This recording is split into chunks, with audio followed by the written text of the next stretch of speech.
بسم الله الرحمن الرحيم. الحمد لله رب العالمين، والصلاة والسلام على رسول الله الأمين وعلى آله وصحابته أجمعين. برایانی ئازیز و خۆشەویستم لە پرۆگرامی زاد بابەتی پەروەردە و تەزکیە گەیشتونەتە لاپەڕەی طبعاً خۆناغی دووهەم گەیشتونەتە لاپەڕەی سیویەک. ئەمڕۆ باسەکەمان لەسەر الأسباب الجالبة للخوف من الله، واتە ئەو هۆکارانەی کە ئەبێتە هۆکار بۆ ئەوەی ترس لەخوا لە دڵی مسلمانە دروست بکە. طبعاً چەند هۆکارێک هەیە ئەبێتە مای ئەوەی کە ترس لە دڵی هەر یەکێک لە ئێمەیان زیاد بکە.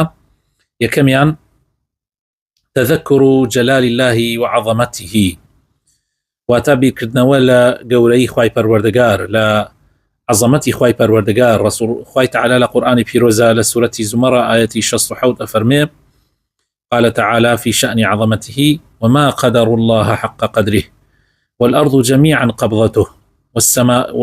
جميعا قبضته يوم القيامة والسماوات مطويات بيمينه سبحانه وتعالى عما يشركون. ئەفەرمێ بێباوەڕەکان قەدری خوای پەروەردگار نازانن وەکو خۆی، وەکو ئەوەی کە شایستەیە قەدری بزانرێ. خوای پەروەردگار ئەو زاتەیە جەلە جەلالوه کە زەوی هەر هەموو زەوی لە مشتیایە لە ڕۆژی قیامەتە، و ئاسمانەکان خوای تعالی وەکو سجل هەموو کۆ ئەکاتەوە، هەموو لف ئەکات وای داتە دەستی ڕاستی خۆی. پاکو بێگەردی بۆ ذاتی ئەڵڵا جەلە جەلالوه لەوەی کە کافر و بێباوەڕەکان مشریکەکان هاوبەشی بۆ بڕیارەدەن. لە حەدیثە هاتووە ابن عمر فەرمێ خوای تعالی لە خۆی و باوکیشی ڕازی بێ أن رسول الله صلى الله عليه وسلم قرأ هذه الآية ذات يوم على المنبر. پێغەمبەری خۆشەویست صلى الله عليه وسلم ڕۆژێکیان ئەم ئاەتەی لەسەر منبەرەوە خوێندەوە. ثم قال، پاشەوەی کە خوێندەوەی فەرمووی: يمجد الرب نفسه، فەرمووی پەروەردگار تەمجیدی خۆی ئەکا، بە گەورە باسی ذاتی خۆی ئەکا. أنا الجبار، ئەفەرمێ من جەبارم کە هیچ کەسێک ناتوانێ بەرامبەری ڕابوەستێ، هەمووان ملکەچی ئەون. أنا المتكبر، من گەورەی ناو گەورەکانم، لە هەمووان گەورەترم، هیچ کەسێک لە خوای پەروەردگار گەورەتر نییە. أنا الملك، من پادشای ڕاستەقینەم، خاوەن مولکی ڕاستەقینە کە هەموو مەلیکەکان ملکەچی فەرمانەکانی ئەون. أنا العزیز، من خاوەن دەسڵات و خاوەن عزەتم. أنا الكريم، من بەخشیندە و خاوەن سەخاوەتم. فرجف برسول الله صلى الله عليه وسلم المنبر، من بركة بپێغەمبەری خوا صلى الله عليه وسلم لرياوە حتى قلنا، حتى وتمان لا يخرن به، حتى وتمان لوانەیە بەر ببێتەوە، پێغەمبەری خوایش بەر بداتەوە. خوا پەنامەندە. دووهەم لەو هۆکارانەی کە ئەبێتە مایەی ئەوەی کە ترسی خوا لە دڵی مرۆڤە، لە دڵی ئینسانی مسلمانە زیادەکە، استحضار مشهد الوقوف بين يدي الله عز وجل، بێنیتە پێش چاوی خۆت کە لە ڕۆژی قیامەتە لە بەردەستی خوای پەروەردگارە ڕاوەستاوی. وهو أمر واقع لا محالة، وأويش بيقومان ديتا دي حيث مجالك تيانية.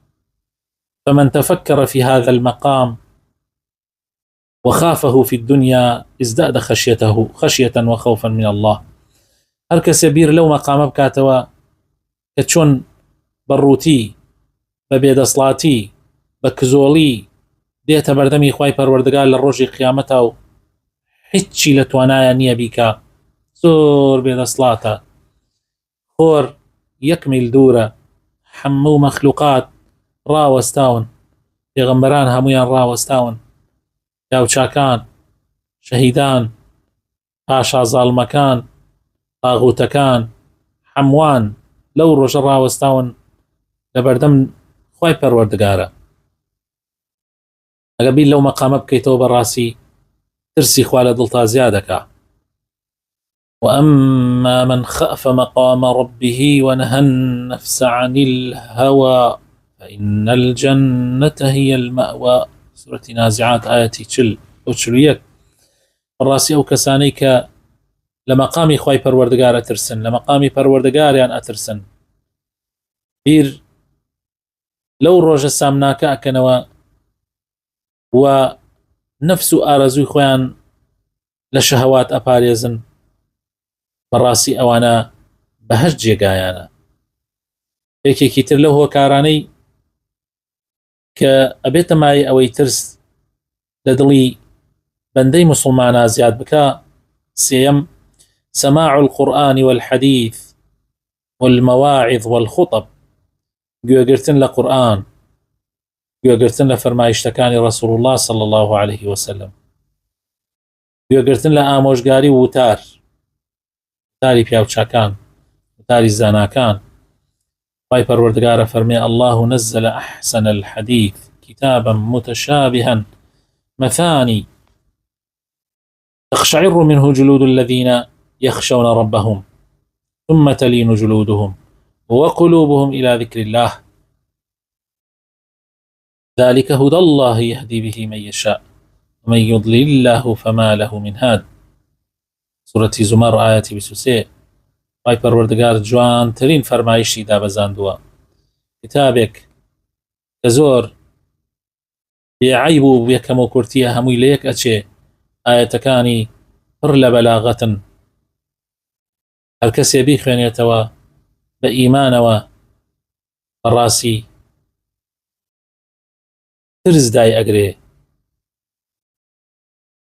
لەرز و تەز دێتە گیانیا، بە تایبەتی ئەوانەی کە باوەڕی تەواویان پێ هەیە و ترسی خوا ئەو کاتەدایان نەگرێ کاتێ ئەی خوێننەوە، پاشان دڵیان پێستەکانیان نەرمە بێ، دڵیان نەرمە بێ بۆ زکری خوای پەروەردگار. ئەمەش هیدایەت و ڕێنمایی خوای پەروەردگارە. خوای تەعالا هەر کەسێک بێوێ بەو ڕێنمایانە هیدایەت ئەدا و ڕێنمایی ئەکا، و ئەوانەشی کە خوای تەعالا گومڕایان بکە خوا پەنامان بدە بەهۆی کار و کردەوە پیسەکانی خۆیانەوە، هیچ کەسێک نییە هیدایەتیان بدا و بیان هێتە سەر ڕێگا.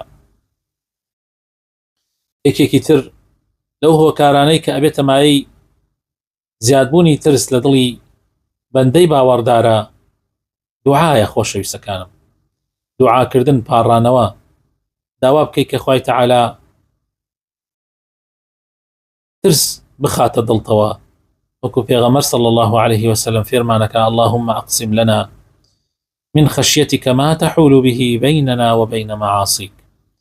ئەی پەروەردگار، ئەی پەروەردگار، ئەوەندە ترس و خەشیەتی خۆت بخەرە ناو دڵمانەوە تاوەکو لە تاوانەکان دوورمان خاتەوە. وهروها لحديث هاتو بيغمر فرمي صلى الله عليه وسلم اللهم وأسألك خشيتك في الغيب والشهادة. أي پروردگار، أي خدايا، داوات ليكم، هروها داواي أوت ليكم كوا ترز بخيت ظلموا لكاتي تنهايا و لكاتي لقل خلق بوندا، يعني كاتي تنيام يان كاتيك تيكلي خلق بون. ايكي كتر لو خالاني لو هو كاراني كأبيت معي أوي كترس لدلتا زياد بكا زور ذكر كردني خواي پروردگارا. كثرة الذكر فإن الغفلة تقسي القلب. بالراسي بآقابون لذكر خوا ضلان رقكا، ولا يزال الغافل يقسو قلبه شيئا فشيئا لكثرة ما يرين عليه. أو كساني كغافلن كبآقان لذكر خواي پروردگار بردوام ضليان رق أبيه، بردوام ضليان ڕەش ئەبێتەوە حتاوەکو پەردەی غەفڵەت بانی دڵیان دائەپۆشێ بە کاملی و مۆر ئەدرێتە سەر دڵیانە حتى يختم على قلبه فلا يؤثر فيه زجر ولا وعظ. ئیتر هیچ کاریگەری تێ ناکا، نە ئامۆژگاری، نە ترساندن. خوا پەناماندا. خوای تەعالا فەرمێ ولا تطع من أغفلنا قلبه عن ذكرنا واتبع هواه وكان أمره فرطا. أي پێغەمبەری خوا گوێڕایەڵی ئەو کەسانە مەبە کە غافڵن بێ ئاگان لە زکر و یادی ئێمە، دڵەکانیان بێ ئاگایە لە زکر و یادی ئێمە، شوێنی هەوا و ئارەزوی خۆیان کەوتون و هەموو کار و کردەوەکانیان لە سنوور بەدەرە، ئەوەندە یاخی بوون لە سنوور دەرچوون. یەکێکی تر لەو خاڵانەی کە لەو هۆکارانەی کە ئەبێتە مای ئەوەی کە ترس لە دڵی ئینسانە زیاد بکە الابتعاد عن أسباب الأمن من مكر الله. دوورکەوتنەوە لەو شتانەی کە خوا پەنامان داوات پێ ئەکات لە مەکری خوا، لە ئیمتیحانی خوا بێ ئاگا ببی. زۆر جار ئێمە غافڵ ئەبین، بیر لەوە ناکەینەوە کە لەوانەیە ئەمڕۆ ئاخر ڕۆژم بێ، لەوانەیە ئەم سەعاتە ئاخر سەعاتم بێ لەم دنیاە، لەوانەیە ئیتر من لەمڕۆ بەدواوە ئیتر مەجالی ئەوەم نەدرێ کە یەک زکر بکەم، لەوانەیە تووشی موسیبەتێک ببێم خۆمم لەبیر بچێتەوە، لەوانەیە ئێستا کە هەمە و دەسم ئەڕوا، لەوانەیە ساتێلێکی تر هیچم نەمێنێ و ڕۆژێ بێت کە نەتوانم خێر بکەم، نەتوانم سەدەقە بکەم، لەوانەیە ئێستا ئەتوانم نوێژ بکەم، لاشم ساغا، توانام هەیە بڕۆم بۆ مزگەوت، بەس لەوانەیە کاتێلێکی تر بێتە سەرا کە زووش بێت بەم ماوانە بێتە سەرا کە من نەتوانم بڕۆم بۆ مزگەوت، نەتوانم نوێژ بکەم، ئێستا ئەتوانم ڕۆژوو بگرم، بەڵام لەوانەیە نەخۆشی یەقم بگرێ و ئیتر نەتوانم ڕۆژوو بگرم، نەتوانم حەجی ماڵی خوا بکەم. یعنی دائما ئینسان خۆی ئامادەکە کەوا احتیمالە تووشی موسیبەت بێ، احتیمالەیە مردن یەقەی بگرێ. ئەگەر بەو شێوە تەماشا بکەی، ئەگەر بەو شێوە بیرکەیتەوە، دائما دەیتە خۆتا. فإن للخوف موانع تمنعه. بەڕاستی ترس لەخوا هەندێک مانع هەیە ئەبێتە مای ئەوەی کە ترسی خوا لە دڵتا نەمێنێ، وەکو معصیەت كالمعاصي وحب الدنيا وزخرفها، خۆشویستنی دنیا و باوش پیاکردنی هەڵخەڵەتاندن بە جوانیەکانی دنیا، وات پێبێ کەوا بزانی دنیا بۆ هەتا هەتای هەر ئەمێنێتەوە. والرفقة السيئة، هاوڕێی خراپ، خوا پەناماندا لە هاوڕێی خراپ. والغفلة، بئاگایی. وتبلد الإحساس، بإحساسي بشعوري. والتسويف، تاخير كردني كاري چاکە، ئەمڕۆ ئەڵی بەیانی ئەڵی هەفتەیەکی تر، هەفتەیەکی تر، ئەڵی مانگێکی تر، مانگێکی تر، ئەڵی ساڵێکی تر، کاتێک ئەزانی مردن دێتە پێشەوە و ئیتر مەجالی ئەوە نەدا کە هەستی بە کارە خێرەکانت، هەستی بە تەوبەکردنێکی یەکجارەتی.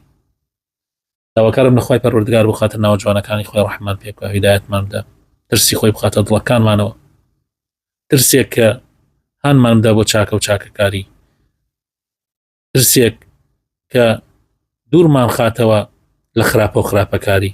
ئامین ئامین.